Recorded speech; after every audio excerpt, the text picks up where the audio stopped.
कीर्तन करेंगे। जय राधा माधव जय कुंज बिहारी राधा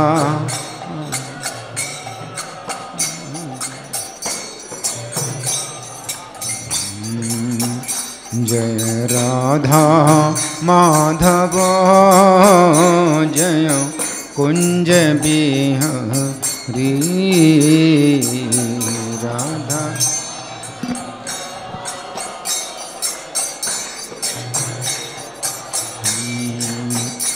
जय गोपी जन वल्लभ जय गिरिवर धारी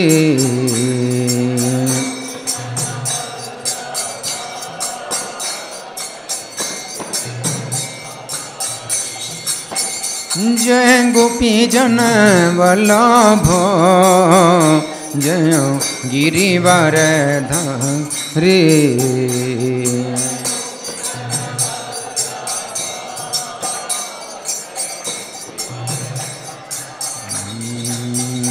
जय यशोदानंदन जय ब्रज जन रंजन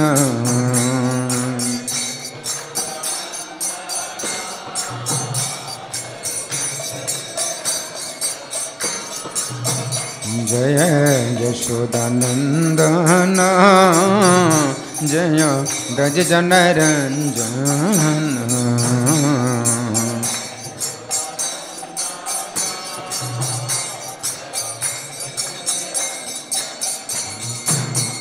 जय यमुना तीर बनचारी जय कुंज बिहारी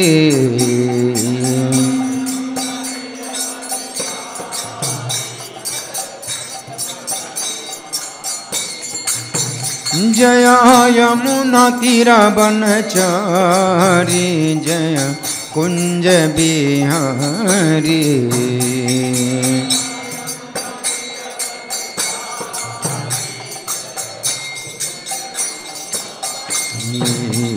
जय राधा माधव जय कुंज बिहारी राधा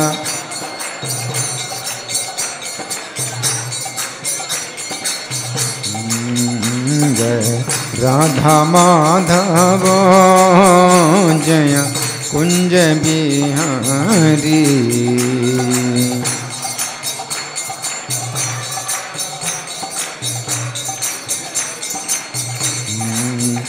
जय गोपी जन वल्लभ जय गिरिवर धारी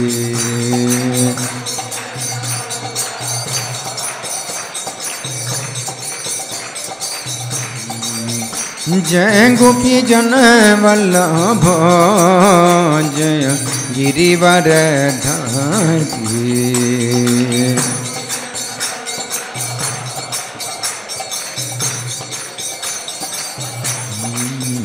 जय यशोदानंदन जय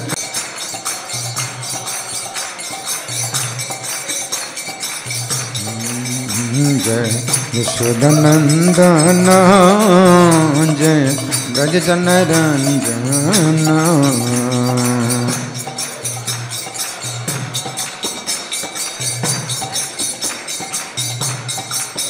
जय यमुना तीर बनचारी जय कुंज बिहारी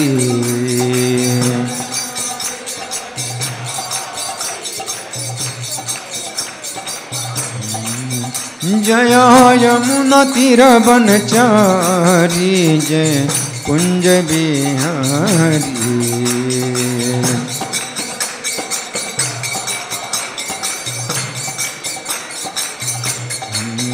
जय राधा माधव जय कुंज बिहारी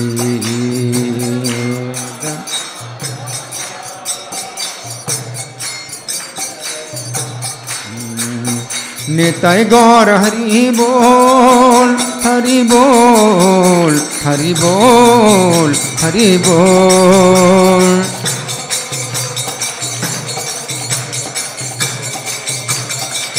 जय प्रभुपदा प्रभुपदा प्रभुपदा जय प्रभुपदा।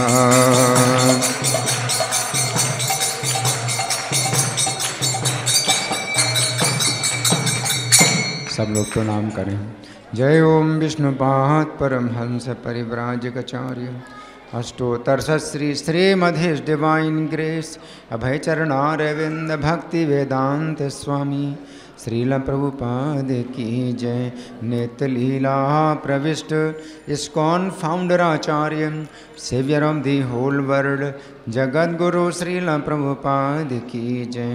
नामाचार्य हरिदास ठाकुर की जय। प्रेम से कहो श्री कृष्ण चैतन्य प्रभु नित्यानंद श्री अद्वैत गदाधर श्रीवासादि गौर भक्त वृंद की जय। श्री श्री राधा पार्थ सारथी ललिता विशाखा गोप गोपिका श्याम कुंड राधा कुंड गिरि गोवर्धन की जय। श्री श्री गौरताई भगवान की जय। श्री श्री सीताराम लक्ष्मण हनुमान की जय। समवेत भक्त वृंद की जय। अनंत कोटि वैष्णव वृंद की जय। इस्कॉन वर्तमानाचार्य वृंद की जय। Shri Gaur Premanandi all glories to simple devotees, all glories to simple devotees, all glories to simple devotees, all glory to Sri Guru and Gauranga। सब लोग मेरे पीछे बोलें ओम नमो भगवते वासुदेवाय।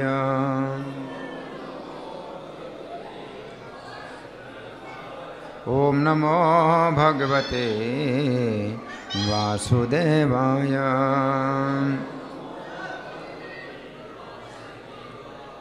ओम नमो भगवते वासुदेवाय।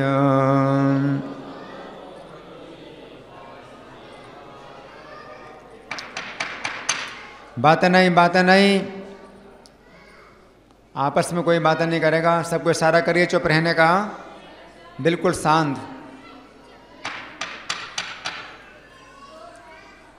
कौन बातें कर रहा है? इशारा करिए सबको चुप रहने का, बिल्कुल बातें नहीं। जितने बच्चे हैं जो स्कूल के बच्चे हैं बिल्कुल शांत रहेंगे, शांतिपूर्वक। जिनको बाहर जाना है बाहर जाएं, कोई बातें नहीं करेगा। ग्रंथराज श्रीमद् भगवद गीता यथारूप अध्याय 2 श्लोक संख्या 12। अध्याय का नाम है गीता का सार। तो आप लोग मेरे पीछे बोलेंगे। हालांकि श्लोक बोर्ड में नहीं लिखा हुआ है, ना आपके पास किताब है, लेकिन भगवान के शब्द बहुत सरल हैं। ठीक है, तो आप लोग मेरे पीछे बोले हैं तो बहुत सरल हैं भगवान के शब्द। मेरे पीछे बोलिए। न त्वेवाहं जातु नासं न त्वं नेमे जनाधिपा। क्या बात है, बहुत थोड़े लोग बोल रहे हैं। लगता है जैसे 2-3 लोग बैठे हैं मंदिर में, पूरा मंदिर खाली है। आवाज़ से पता चलता है कि पूरा मंदिर खाली हो। सब लोग बोलिए। न त्वेवाहं जातु नासं न त्वं नेमे जनाधिपा न चैव न भविष्यामः सर्वे वयम् अतः परम्। न त्वेवाहं जातु नासं न त्वं नेमे जनाधिपा न चैव न भविष्यामः सर्वे वयम् अतः परम्। फिर से आवाज़ कम हो गई, सब लोग बोलिए। न त्वेवाहं जातु नासं न त्वं नेमे जनाधिपा न चैव न भविष्यामः सर्वे वयम अतः परम। जब शोर करना होता है तो इतना शोर होता है कि आसमान एक हो जाता है, लेकिन भगवान के शब्द बोलने में आवाज़ नहीं निकलती हैं। शब्दार्थ बोलिए मेरे पीछे, ठीक है।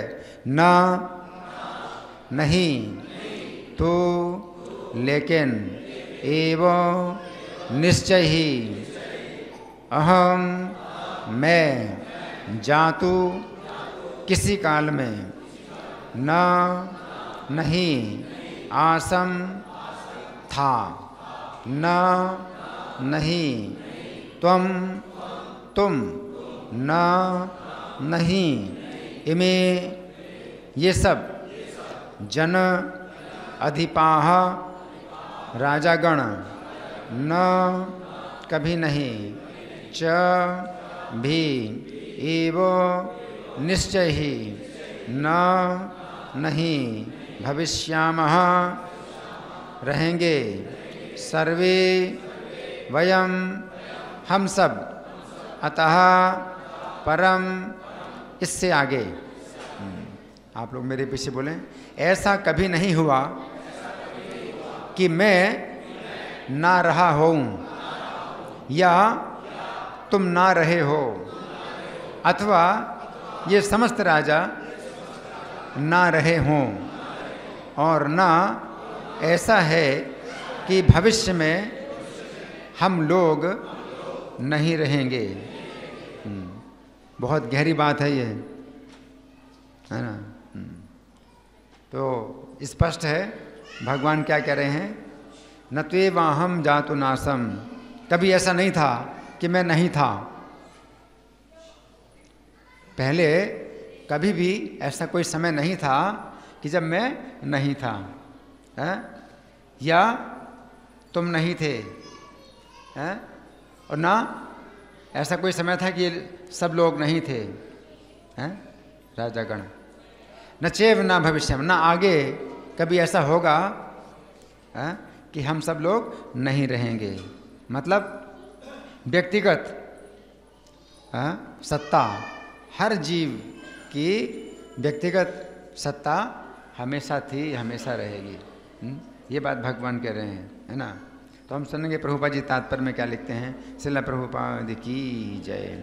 वेदों में कठोपनिषद में तथा श्वेताश्वतर उपनिषद में भी कहा गया है कि जो श्री भगवान असंख्य जीवों के कर्म तथा कर्मफल के अनुसार उनकी अपनी अपनी परिस्थितियों में पालक हैं, वही भगवान अंश रूप में हर जीव के हृदय में वास कर रहे हैं।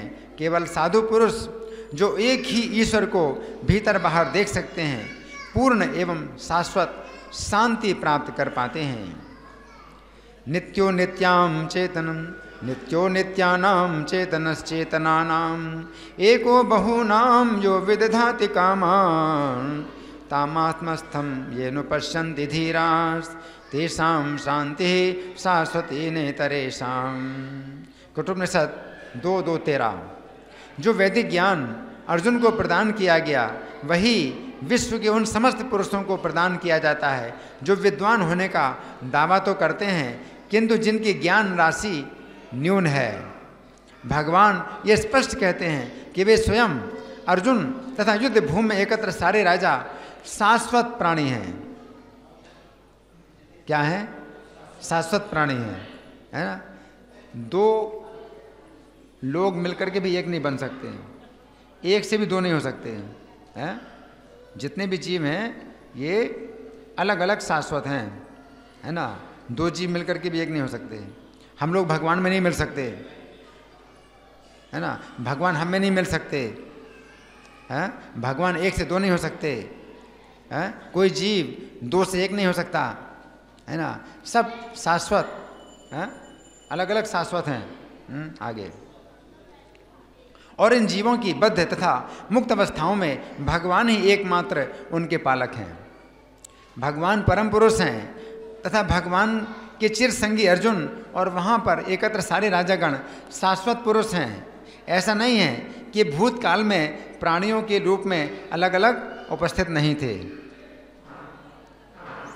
और ना ऐसा ही है और ऐसा भी नहीं है कि शाश्वत पुरुष बने नहीं रहेंगे, है ना। ऐसे लोग सोचते हैं ना कि पहले सृष्टि के पहले एक भगवान थे, सृष्टि के पहले एक भगवान थे और फिर भगवान ने अपने को अनेक कर लिया। ऐसा तो नहीं, भगवान तो ऐसा नहीं करे हैं?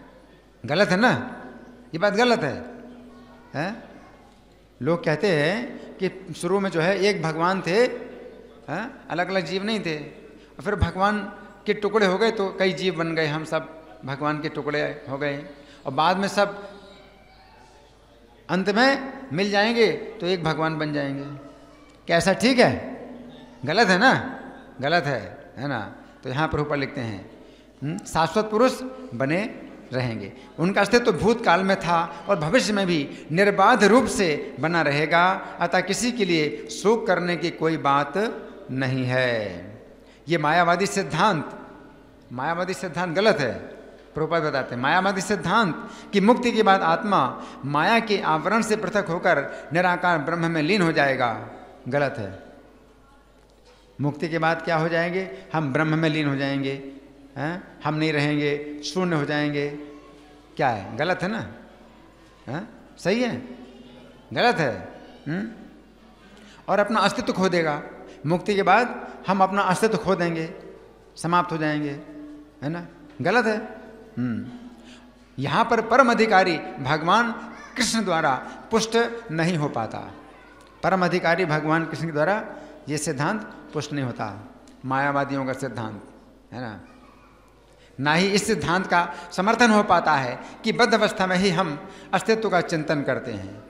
इस बद्ध अवस्था में हम अलग अलग हैं और मुक्त अवस्था में हम एक हो जाते हैं। गलत है, गलत है। यहाँ पर कृष्ण स्पष्टता कहते हैं कि भगवान तथा अन्यों का अस्तित्व भविष्य में भी अक्षुण्ण रहेगा, जिसकी पुष्टि उपनिषदों द्वारा भी होती है। जो उपनिषद का मंत्र अभी मैंने पढ़ा था, नित्यो नित्यानाम चेतनस चेतनानाम, एक नित्य है और जितने जीव हैं सब अनेक नित्य हैं। एको बहुनाम यो विदधाति कामान, वो एक नित्य हैं और अनेक नित्यों का पालन करते हैं, है ना। तो सभी नित्य हैं जितने जीव हैं, है ना। आगे कृष्ण का ये कथन प्रामाणिक है कि कृष्ण मायावश्य नहीं है, क्योंकि क्षमा करना, कृष्ण का ये कथन प्रामाणिक है क्योंकि कृष्ण माया वश्य नहीं है। कृष्ण कभी माया के वश में नहीं होते, है ना। तो हम लोग माया के वश में होकर के पता नहीं कुछ सही गलत बोलते रहते हैं, लेकिन कृष्ण में तो ऐसा नहीं है ना। तो कृष्ण की ऐसी बात नहीं है, गीता में जो कृष्ण कह रहे हैं वो ऐसी बात नहीं है। आगे यदि अस्तित्व तथ्य ना होता तो फिर कृष्ण इतना बल क्यों देते, और वो भी भविष्य के लिए। कोई कहे कि नहीं भविष्य में हो सकता है कि एक हो जाएं, लेकिन कृष्ण क्यों बल दे रहे हैं भविष्य के लिए? भविष्य में भी कभी ऐसा नहीं होगा कि हम नहीं रहेंगे। अलग अलग हमेशा थे और अलग अलग हमेशा रहेंगे। मायावादी ये तर्क कर सकते हैं कि कृष्ण द्वारा कथित अस्तित्व आध्यात्मिक न होकर भौतिक है। यदि हम इस तर्क को कि अस्तित्व भौतिक होता है स्वीकार कर भी लें, तो फिर कोई कृष्ण के अस्तित्व को किस प्रकार पहचानेगा? कृष्ण भूतकाल में भी अपने अस्तित्व की पुष्टि करते हैं और भविष्य में भी अपने अस्तित्व की पुष्टि करते हैं। उन्होंने अपने अस्तित्व की पुष्टि कई प्रकार से की है और निराकार ब्रह्म उनके अधीन घोषित किया जा चुका है। निराकार ब्रह्म कृष्ण के अधीन है? ब्रह्मणो ही प्रतिष्ठा हम है। तो कृष्ण कभी निराकार नहीं रहे हैं। ये भी गलत सिद्धांत है मायावादियों का कि निराकार से साकार होता है, निराकार से कृष्ण निकल आए, ज्योति से कृष्ण निकल आए। गलत है ना। आगे कृष्ण सदा सर्वदा अपना अस्तित्व बनाए रहे हैं। यदि उन्हें सामान्य चेतना वाले सामान्य व्यक्ति के रूप में माना जाता तो प्रामाणिक शास्त्र के रूप में उनकी भगवत गीता की कोई महत्ता नहीं होती, है ना। एक सामान्य व्यक्ति मनुष्यों के 4 अवगुणों के कारण श्रवण करने योग्य शिक्षा देने में असमर्थ रहता है। 4 दोष हैं, 4 अवगुण हैं। मनुष्य में 4 प्रकार के दोष हैं, जिस कारण से उसके पास ज्ञान कभी भी पूर्ण नहीं होता। 4 प्रकार के दोष क्या क्या हैं, कौन बताएगा? मनुष्यों के ज्ञान में 4 प्रकार के दोष कोई बताएगा? हाँ जी। काम, क्रोध, लोभ, मोह, ये 4 हैं। ये तो 6 हो गए। 4 दोष, 4 प्रकार के दोष कौन है मनुष्य ज्ञान में? हाँ, भ्रम, गलतियां, भ्रम, प्रमाद, विप्रलिप्सा, करणा पाटव। भ्रम का मतलब है कि हम भ्रमित हो जाते हैं, कुछ को कुछ समझ लेते हैं, है ना। जैसे सांप है, अंधेरे में रस्सी जैसा मालूम पड़ता है, तो रस्सी मान लेते हैं, या रस्सी को सांप समझ लेते हैं, तो ये भ्रम है। और प्रमाद, गलती करते हैं। लिखने में भी जो है आपसे गलतियां होती हैं, बहुत गलतियां होती हैं, है ना। बोलने में भी गलत बोल जाते हैं, सुनने में भी गलत सुन लेते हैं, हर काम में गलती करते हैं। गलती, भ्रम, प्रमाद, उसको प्रमाद बोलते हैं। विप्रलिप्सा, धोखा देने की प्रवृत्ति है? नहीं पता तो भी कह देते हाँ पता है ना ये। और करना पाटव माने इंद्रियां की अपूर्णता। इंद्रियां अपूर्ण है हमारी, जैसे आँखों में, है ना, तो हम बहुत छोटा नहीं देख पाते, बहुत दूर का नहीं देख पाते, बहुत पास का भी नहीं देख पाते, हैं? जैसे पास हमारी आँखें की पलकें हैं, पलकों को हम नहीं देख पाते, है ना। तो आँखों में, ऐसी इंद्रियों में अपूर्णताएं हैं। तो 4 प्रकार के ये दोष हैं। इस कारण से हमारा ज्ञान जो है पूर्ण नहीं है। तो प्रभुपाद क्या बताते हैं कि कृष्ण में ऐसा नहीं है। कृष्ण जो बात बता रहे हैं, तो कृष्ण के ज्ञान में ये 4 प्रकार के दोष नहीं हैं। गीता, एक सामान्य व्यक्ति मनुष्यों के 4 अवगुणों के कारण श्रवण करने योग्य शिक्षा देने में असमर्थ रहता है। गीता ऐसे साहित्य से ऊपर है। गीता क्या है? ऐसे साहित्य से ऊपर है। कैसे साहित्य से? जिसमें 4 प्रकार के दोष होते हैं, भ्रम, प्रमाद, विप्रलिप्सा, करण पाटव, है ना। जैसे विज्ञान, आज के विज्ञान में भी 4 प्रकार के दोष हैं। आज के विज्ञान में भी 4 प्रकार के दोष हैं। भ्रम, हाँ, बहुत से उनके ज्ञान में भ्रम है। जैसे एक भ्रम तो यही है, हम अपने को शरीर मान रहे हैं, बहुत बड़ा भ्रम है। हम शरीर नहीं है, शरीर के अंदर आत्मा है, अपने को शरीर मान रहे हैं, है ना, बहुत बड़ा भ्रम है। भ्रम, प्रमाद, गलतियां करते हैं। आज के वैज्ञानिक लोग भी बहुत गलतियां करते हैं, डॉक्टर लोग भी गलतियां करते हैं, ऑपरेशन में भी गलती कर देते हैं, है ना। गलती, भ्रम, प्रमाद, विप्रलिप्सा, धोखा देने की भी आदत है। वैज्ञानिकों में भी धोखा देने की आदत है। चंद्रमा में नहीं गए, लेकिन बता दिया चंद्रमा में गए, और किसी स्थान से मिट्टी ले आए और वहाँ की शूटिंग भी कर ली और कहते चंद्रमा की शूटिंग है, चंद्रमा में गई। अब दोबारा जाने की जरूरत नहीं, क्योंकि वहाँ पर मिट्टी ही मिट्टी और कुछ है ही नहीं, है ना। तो ये सब जो है धोखा देने की प्रवृत्ति है विज्ञान में भी, है ना। करना पाटो, इंद्रियां पूर्ण है ही हैं, है ना। अब चंद्रमा सूर्य से भी ऊपर है, हमारे शास्त्रों में बताया गया है ना। वो कहते सूर्य से नीचे है चंद्रमा। शास्त्रों में जो है ऐसी 4 प्रकार की दोष नहीं है ना। तो हर जगह जो है जितने भी साहित्य हैं गीता के अलावा, क्योंकि गीता भगवान ने बोली है, गीता के अलावा जितने मनुष्यों के साहित्य हैं उनमें 4 प्रकार के दोष हैं, इसलिए उनका ज्ञान बदलता रहता है।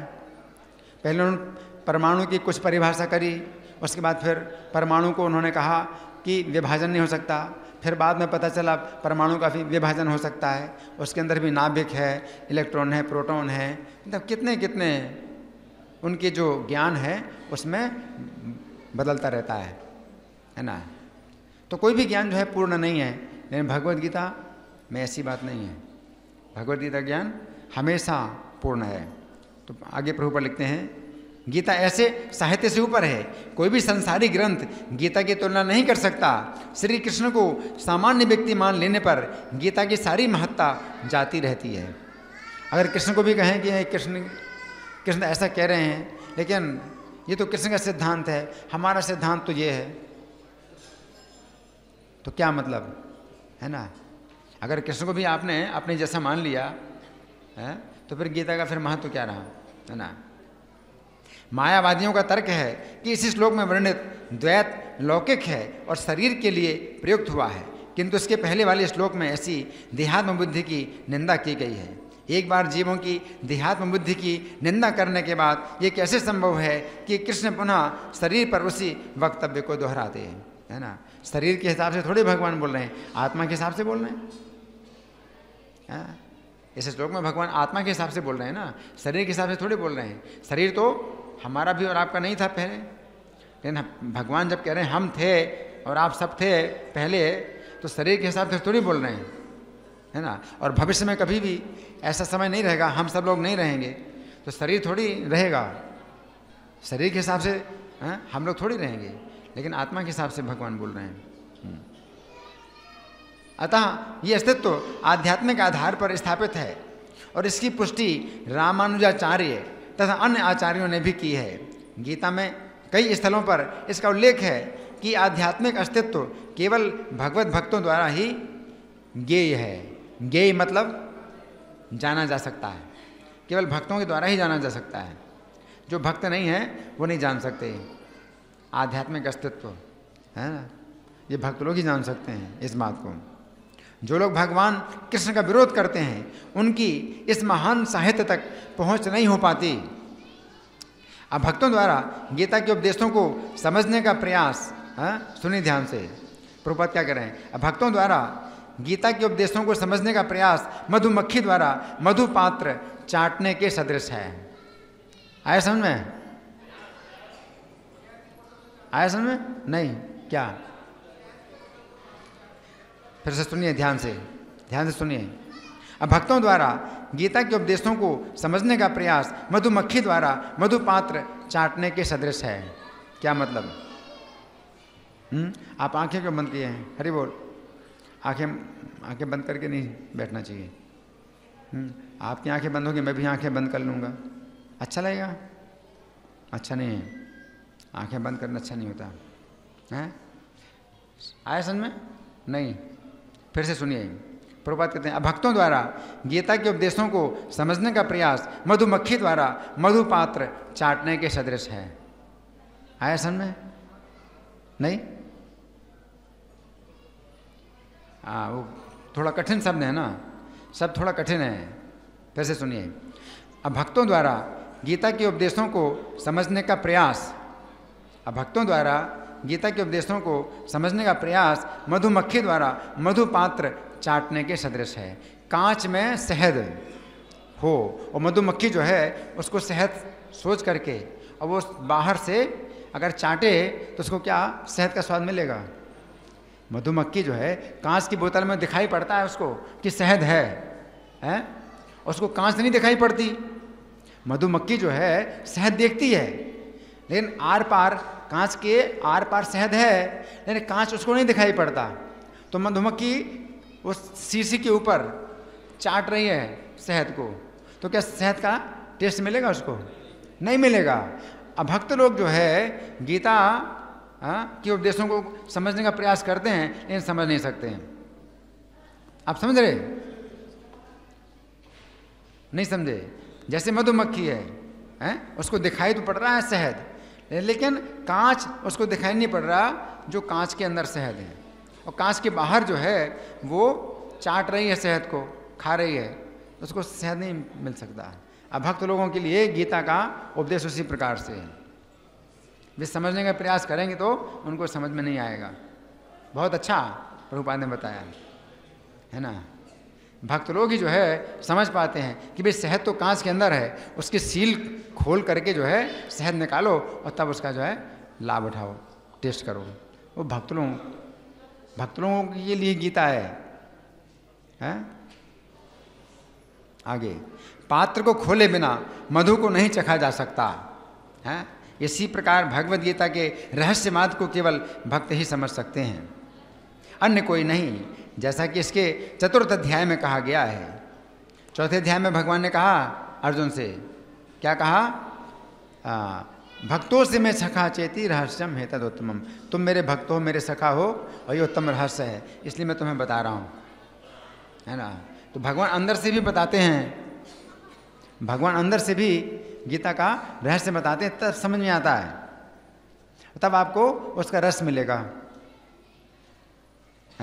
अब बाहर से आप गीता पढ़ रहे हैं लेकिन भक्ति नहीं है और भगवान अंदर से आपको नहीं समझा रहे हैं, तो बाहर से आप जितना भी पढ़ें सुने लेकिन आपको समझ में नहीं आएगा, आप उसके रहस्य को नहीं जान पाएंगे, है ना। क्योंकि भगवान हृदय के अंदर हैं। जब तक हृदय से भी ना बताएं तब तक आपको जो है समझ में नहीं आएगा। जैसे कि सील नहीं खोली बोतल की और शहद आप चाट रहे हैं तो टेस्ट थोड़ी मिलेगा शहद का। आप शहद चाटते रहोगे शीशे के अंदर और सील खोली नहीं है ना, तो कैसे। तो सील खोलने का मतलब है भगवान अंदर से जब बताएं तब आगे। नहीं गीता का स्पर्श ऐसे लोग कर पाते हैं जो भगवान के अस्तित्व का ही विरोध करते हैं। कोई भगवान नहीं है। अब गीता समझने की कोशिश करोगे तो भूल जाओ, एक शब्द भी गीता का नहीं समझ सकते अगर आप भगवान को नहीं मानते। भगवान कोई नहीं, हम गीता को मानते हैं लेकिन भगवान को नहीं मानते, तो क्या मानते गीता को, क्या समझोगे गीता का, एक शब्द भी नहीं समझ सकते गीता का, है ना। आगे, अतः मायावादियों द्वारा गीता की व्याख्या मानो समग्र सत्य का सरासर भ्रामक निरूपण है। मायावादी लोग, भगवान चैतन्य ने मायावादियों द्वारा की गई गीता की व्याख्याओं को पढ़ने का निषेध किया है। क्या भगवान चैतन्य ने मायावादियों द्वारा की गई गीता की व्याख्याओं को पढ़ने का निषेध किया है। निषेध मतलब मना किया है, मना किया है। गीता की व्याख्या मायावादी भास सुनले होए सर्वनाश।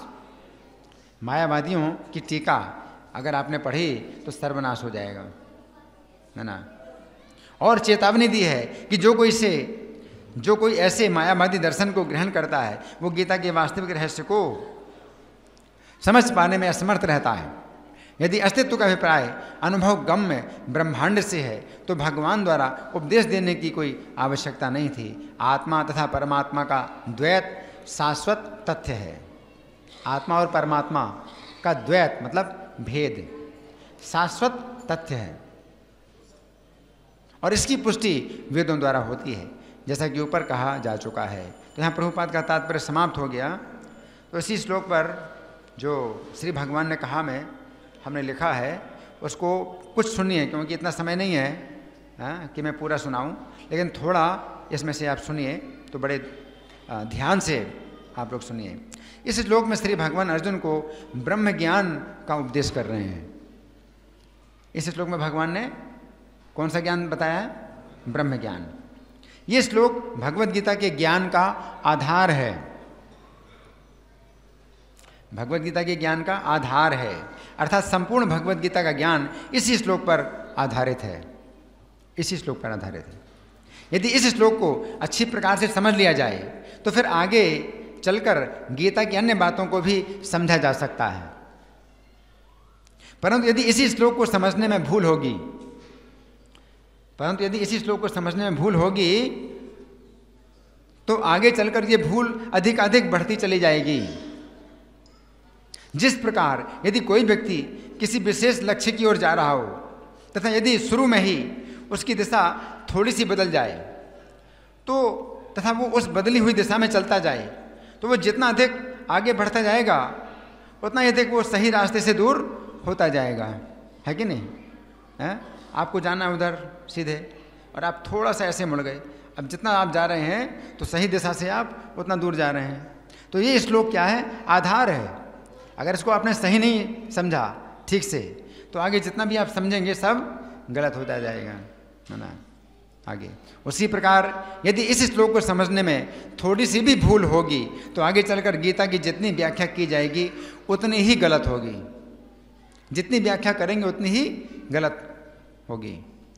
पिछले श्लोक में भगवान ने अर्जुन से कहा था कि वे उनके लिए शोक कर रहे हैं जिनके लिए शोक नहीं करना चाहिए, किंतु जो पंडित हैं वे ना तो मृत्यु के पूर्व ही शोक करते हैं और ना ही मृत्यु के पश्चात शोक करते हैं।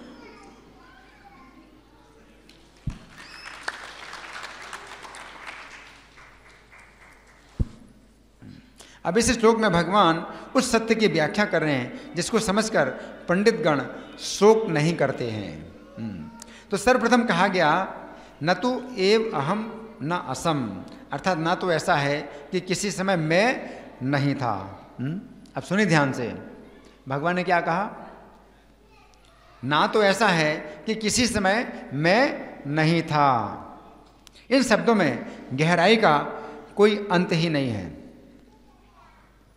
भगवान के इन शब्दों में गहराई का कोई अंत ही नहीं है।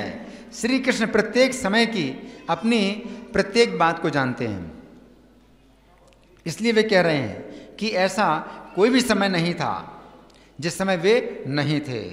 क्योंकि श्री कृष्ण स्वयं ही ये बात कह रहे हैं, इससे पता चलता है कि ऐसा कोई भी समय नहीं था जिस समय श्री कृष्ण के पास ये ज्ञान नहीं था। ये बात श्री कृष्ण अपने लिए अलग से कह रहे हैं कि वे सदा रहे हैं। श्री कृष्ण अपनी दिव्य स्थिति में सदा रहे हैं।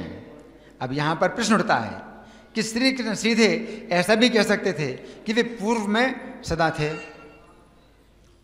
भगवान ने क्या कहा कि कोई समय ऐसा नहीं था जब मैं नहीं था, तो इसके बजाय भगवान ऐसा कह देते सीधा सीधा क्या कि मैं पूर्व में सदा था। फिर भी वे ऐसा क्यों कह रहे हैं कि ऐसा कोई समय नहीं था जब वे नहीं थे? जिस प्रकार, अब सुनिए ध्यान से, जिस प्रकार यदि किसी स्थान में अनेक लोगों को भोजन खिलाया गया हो, क्या समझे? किसी स्थान में अनेक लोगों को भोजन खिलाया गया हो तथा यदि ये कहा जाए कि सभी को भोजन खिलाया गया, तो फिर भी ऐसा भी हो सकता है कि कुछ ऐसे भी व्यक्ति बच गए हों जिन्होंने भोजन ना खाया हो। परंतु जब ऐसा कहा जाता है कि वहाँ ऐसा कोई भी व्यक्ति नहीं था जिसे भोजन ना खिलाया गया हो, तो ये बात अच्छी प्रकार से निश्चित हो जाती है कि सभी को भोजन खिलाया गया। अगर कहा गया कि सभी ने भोजन कर लिया तो हो सकता है कोई रह गया हो। जब ये कहा जाता है कि कोई नहीं बचा ऐसा जिसने भोजन ना किया हो, तो ज़्यादा स्पष्ट होता है कि हाँ भाई सबने खाया। उसी प्रकार यदि श्री कृष्ण ये कहते कि वे पूर्व में सदा थे, तो अनेक मूर्खों को ये कहने का अवसर मिल जाता कि यद्यपि श्री कृष्ण पूर्व काल में थे, परंतु फिर भी कभी ऐसा भी समय था जब श्री कृष्ण नहीं थे। मूर्ख लोग कहेंगे हैं कि कृष्ण कह रहे हैं पूर्व काल में थे, फिर कहेंगे नहीं कोई समय ऐसा था जब कृष्ण नहीं थे, है ना। कई लोग ऐसा भी मानते हैं कि श्री कृष्ण जब देवकी के सामने कंस के कारागार में प्रकट हुए थे तो समय वे एक ज्योति से प्रकट हुए थे ना। वो दिखाते भी हैं, टीवी में दिखाया है ना। जो कृष्णा सीरियल पहले बना था, है तो देवकी के जो है कारागार में खिड़की से प्रकाश आया और प्रकाश से जो है एक बालक बन गया, तो दिखाते भी हैं ऐसे, है ना। मतलब कृष्ण नहीं थे, पहले निराकार ज्योति थी, निराकार ज्योति से कृष्ण बन गई, है ना। दूरदर्शन द्वारा प्रस्तुत महाभारत के सीरियल में ऐसा दिखलाया भी गया है कि कारागार के अंदर रात्रि के अंधकार में देवकी और वसुदेव ने देखा कि खिड़की के अंदर एक प्रकाश का पुंज आया तथा उससे श्री कृष्ण बन गए।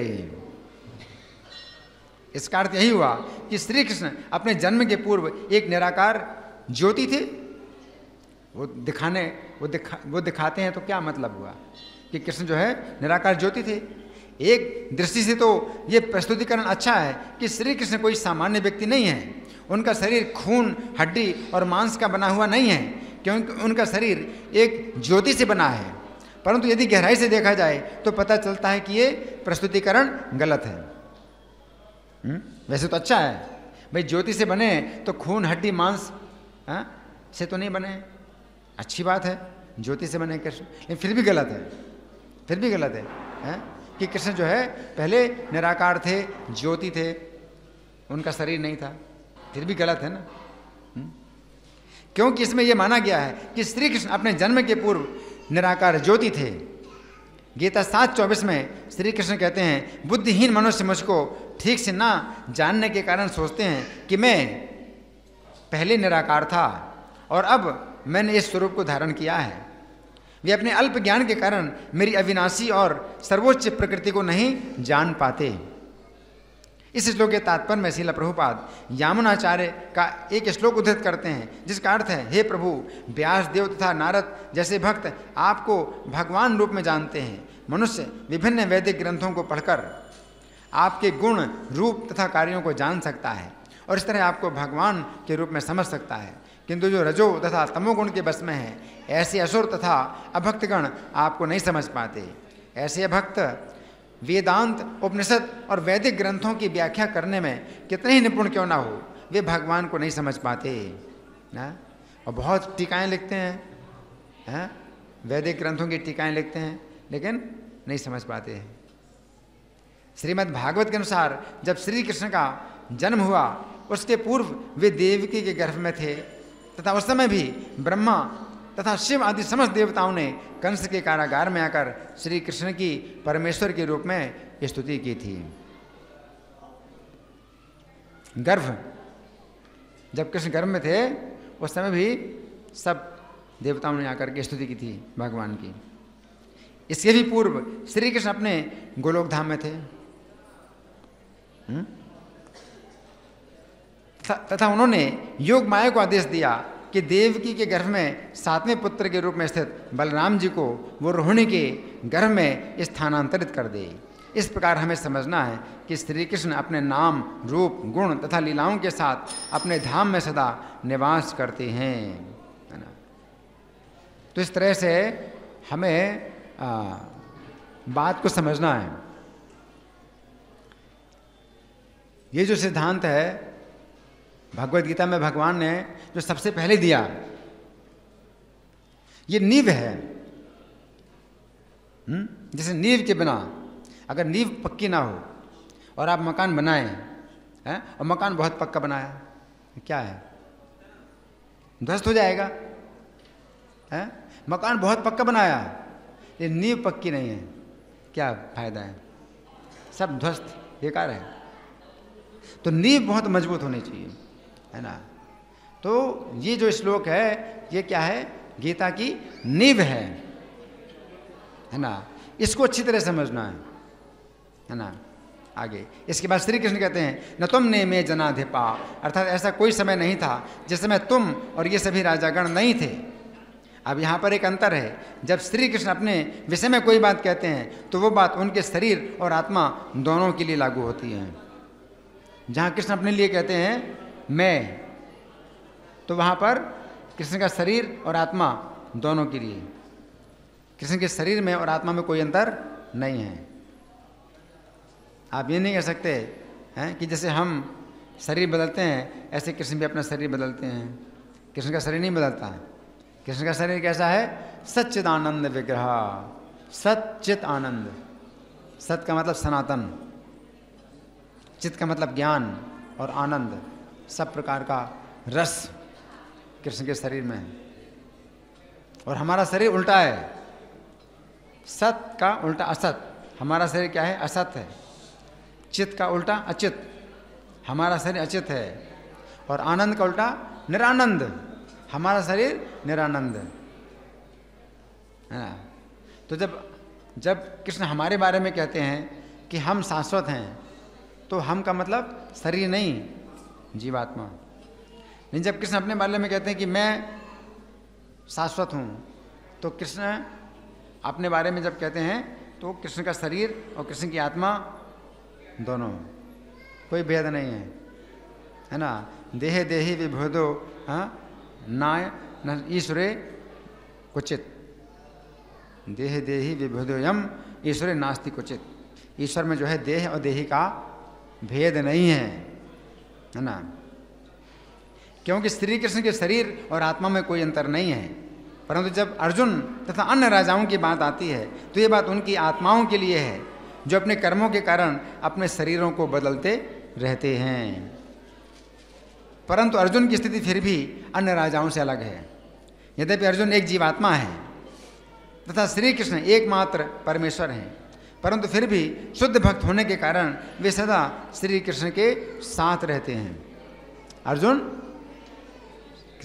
कृष्ण के साथ रहते हैं। गीता के 4 अध्याय के 5वें श्लोक में श्री कृष्ण कहते हैं कि तुम्हारे तथा मेरे अनेक अनेक जन्म हो चुके हैं, मुझे तो उन सब का स्मरण है, किंतु हे परंतप तुम्हें उनका स्मरण नहीं रह सकता है।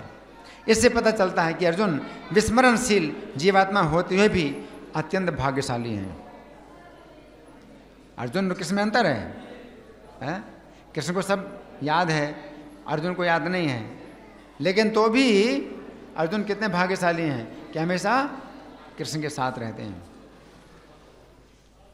कि वे प्रत्येक जन्म में श्री कृष्ण के साथ रहते हैं। श्रीमद् भागवत में वर्णन आता है कि पूर्व काल में श्री कृष्ण तथा अर्जुन ने ब्रह्मा जी के पुत्र धर्म के घर में मूर्ति देवी के पुत्रों के रूप में नारायण तथा नर के नाम से जन्म लिया था। कृष्ण और अर्जुन ने नारायण और नर के रूप में जन्म लिया। पिता कौन है? धर्म, और माता कौन है? मूर्ति। जिस समय नर नारायण का जन्म हुआ उस समय संपूर्ण विश्व में आनंद छा गया, प्रत्येक व्यक्ति का मन शांत हो गया। उस समय सभी दिशाएं प्रसन्न थीं, वायु सभी को सुख प्रदान कर रहा था और नदियां तथा पर्वत अनेक प्रकार के रत्न प्रदान कर रहे थे। किस समय? जब नर नारायण का जन्म हुआ। उस समय स्वर्ग लोक में बाजे बजे और आकाश से पुष्पों की वर्षा हुई, गंधर्व और किन्नर गान करने लगे तथा स्वर्ग की अप्सराओं ने नृत्य किया। इस प्रकार नर नारायण के जन्म के समय सभी मंगलकारी चिन्ह प्रकट हुए और ब्रह्मा जी सहित समस्त देवताओं ने प्रार्थना की। हम उन भगवान को नमस्कार करते हैं जिन्होंने धर्म के घर में नर के साथ नारायण ऋषि के रूप में अवतार लिया है। हे भगवान, आपने समस्त जगत की आपत्तियों को मिटाने के लिए तथा शांति और समृद्धि प्रदान करने के लिए ही अवतार लिया है। आप हम देवों पर अपनी कृपा दृष्टि डालिए। इस प्रकार देवताओं पर अपनी कृपा दृष्टि डालकर नर नारायण गंधमादन पर्वत पर चले गए। मैत्रेय जी विदुर जी से कहते हैं, वही नर तथा नारायण ऋषि इस पृथ्वी का भार उतारने के लिए इस समय कुरुवंश में अर्जुन तथा यदुवंश में कृष्ण श्री कृष्ण के रूप में प्रकट हुए हैं। कुरुवंश में अर्जुन और यदुवंश में श्री कृष्ण है। तो नर ऋषि कुरुवंश में अर्जुन के रूप में प्रकट हुए और नारायण ऋषि यदुवंश में कृष्ण के रूप में प्रकट हुए। इस प्रकार अर्जुन श्री कृष्ण की समीपता में रहने के कारण इस भौतिक संसार में सदा सुरक्षित रहते हैं, जबकि अन्य जीवात्माएं कर्म के अनुसार शरीर बदलते हुए जन्म मृत्यु के बंधन में पड़े हुए हैं। अर्जुन जन्म लेते हैं तो कर्म के अनुसार जन्म नहीं लेते हैं, वे भगवान की इच्छा के अनुसार जन्म लेते हैं, है ना। हालांकि भूल विस्मरणशील हैं, जीव हैं, लेकिन तो अभी वो कर्म बंधन उनको नहीं होता है, कि भगवान के साथ रहते हैं अर्जुन हमेशा। यहाँ पर युद्ध भूमि में उपस्थित समस्त राजाओं की बात से श्री कृष्ण उन असंख्य जीवात्माओं की ओर संकेत कर रहे हैं जो अनादिकाल से अपनी अतृप्त इच्छाओं के कारण प्राकृतिक नियमों की तरंगों द्वारा बहते हुए विभिन्न योनियों में जन्म लेते हुए जीवन संघर्ष करते रहते हैं। बाकी सब राजा कैसे हैं? हम जैसे जीवात्माएं हैं, कर्मों के अनुसार जन्म लेते हैं, है ना। विकास प्रक्रिया के दौरान हमें ये मनुष्य रूप प्राप्त हुआ है जो हमें स्वर्गलोक तक या मुक्ति तक या निम्न योनियों तक या पुनः मनुष्यों के बीच पुनर्जन्म लेने तक पहुंचा सकता है। अब हमें मनुष्य का जीवन प्राप्त हुआ है, इसमें कई संभावनाएं हैं। क्या संभावना है? स्वर्ग जा सकते हैं। अभी मनुष्य जीवन प्राप्त हुआ है, एक संभावना क्या है? हम स्वर्ग जा सकते हैं, या फिर मुक्ति प्राप्त कर सकते हैं, या फिर निम्न योनियों में जा सकते हैं। जैसे निम्न योनियां पशु पक्षी वृक्ष, इनमें जा सकते हैं, या फिर पुनः मनुष्यों के बीच पुनर्जन्म ले सकते हैं। कई लोगों का मनुष्य से फिर से मनुष्य जन्म होता है, कई लोगों का, सबका नहीं होता। मनुष्य जन्म से किसी को वृक्ष के रूप में जन्म मिल सकता है, पशु पक्षी कीड़े मकोड़े किसी रूप में जन्म मिल सकता है, या स्वर्ग, कोई स्वर्ग में भी जा सकता है और कोई मुक्त हो सकता है ना। तो इस प्रकार से काफ़ी बातें हैं, लेकिन यहाँ जो समझने वाली बात है वो ये है ना। तो ये जो भगवत गीता यथारूप है इसकी हम चर्चा कर रहे हैं, क्योंकि अभी समय चल रहा है भगवत गीता वितरण का। दिसंबर का जो महीना है वो गीता जयंती का महीना होता है। हर साल हमारा जो मंदिर है वो पूरे विश्व में प्रथम स्थान प्राप्त कर रहा है? गीता वितरण में प्रथम स्थान प्राप्त कर रहा है ना। तो भक्त लोग जो है दिसंबर के महीने में जी जान से लगे हैं ज़्यादा से ज़्यादा गीता का वितरण हो। और सब मंदिरों में, इस्कॉन के जितने मंदिर हैं सब मंदिरों में ये कंपटीशन चल रहा है, कंपटीशन चल रहा है ना। ये कंपटीशन अच्छा है भगवान की सेवा के लिए, है ना। यहाँ पर सब मंदिर जो है कोशिश कर रहे हैं कि भाई ज़्यादा से ज़्यादा हम करें वितरण, गीता का वितरण करें, है ना। भगवान की सेवा में इस प्रकार से कंपटीशन होता है ना। तो देखिए गीता में भगवान ने कहा है कि जो ये परम रहस्य है मेरे भक्तों को बताएगा, जो मेरे भक्तों को ये परम रहस्य बताएगा गीता का, तो वो मेरी भक्ति प्राप्त करके मुझे प्राप्त करेगा और मनुष्यों में उससे बढ़कर के मेरा कोई प्यारा नहीं है, भगवान ऐसा बताते हैं। तो एक प्रश्न उठता है कि भाई ये तो गीता फिर हमें भक्तों को ही देना चाहिए, हम फिर सड़क में किसी व्यक्ति को क्यों दे रहे हैं गीता? लेकिन भगवान जो बता रहे हैं वो बताने की बात कर रहे हैं कि बताना नहीं। जैसे भगवान अर्जुन को बता रहे हैं, गीता का उपदेश बता रहे हैं, है ना। तो वो तो भक्तों को ही बताना है, जो सुनना नहीं चाहता है, जो तपस्वी नहीं है, और जो भक्त नहीं है, जो निंदा करता है, कृष्ण की निंदा करता है, तो भगवान ने मना किया कि बताना नहीं। लेकिन किताब दे सकते हैं, क्योंकि उस समय किताब नहीं छपती थी। जब भगवान ने अर्जुन को ये गीता का उपदेश दिया उस समय गीता पुस्तक के रूप में नहीं थी। आप सुन रहे हैं? तो भगवान ने बताने के लिए मना किया है, लेकिन पुस्तक देने के लिए मना नहीं किया। क्यों? कि पुस्तक रूप में अगर आप किसी को देते हैं तो वो अपनी इच्छा के अनुसार जब पढ़ना चाहेगा पढ़ेगा और जब नहीं पढ़ना चाहेगा तो बंद कर देगा, ठीक है ना। तो इसलिए इसमें कोई दोष नहीं है कि आप गीता की किताब न दें।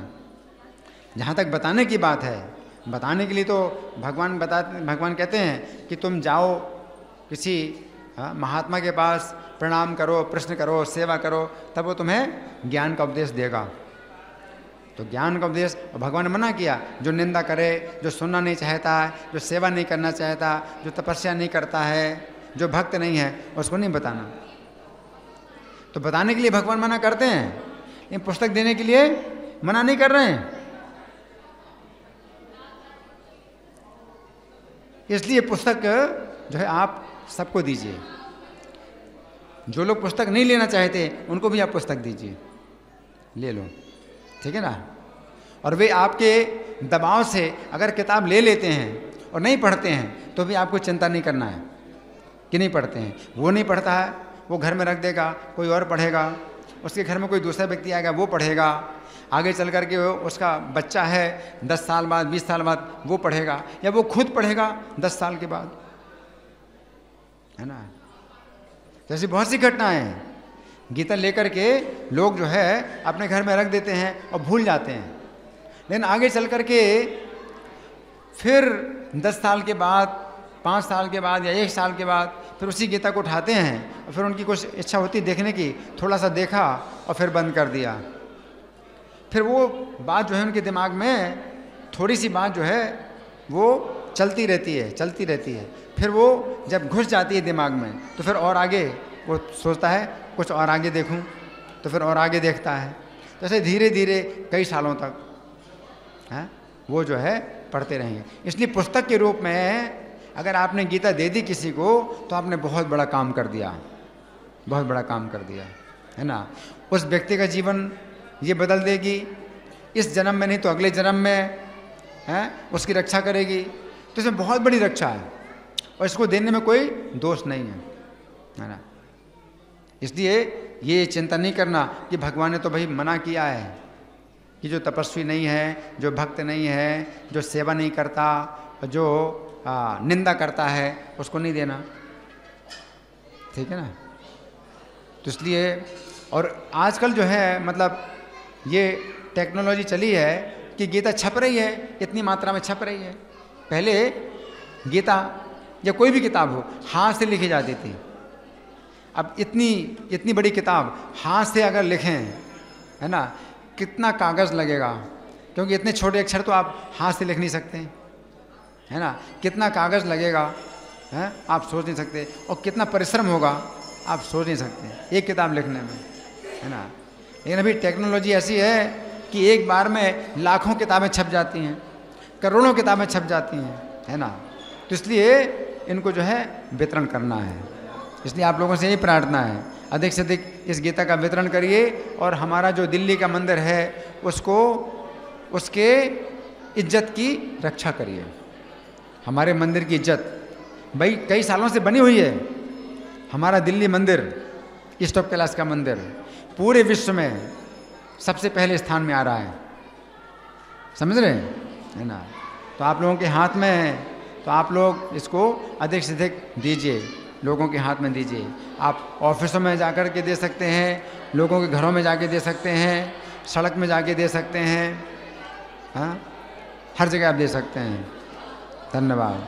ग्रंथराज श्रीमद् भगवद गीता की, जगत गुरु शिल प्रभुपाद की, श्री श्री राधा पार्थ सारथी ललिता विशाखा की, श्री श्री गौरताय भगवान की, श्री श्री सीताराम लक्ष्मण हनुमान की। हरे कृष्णा।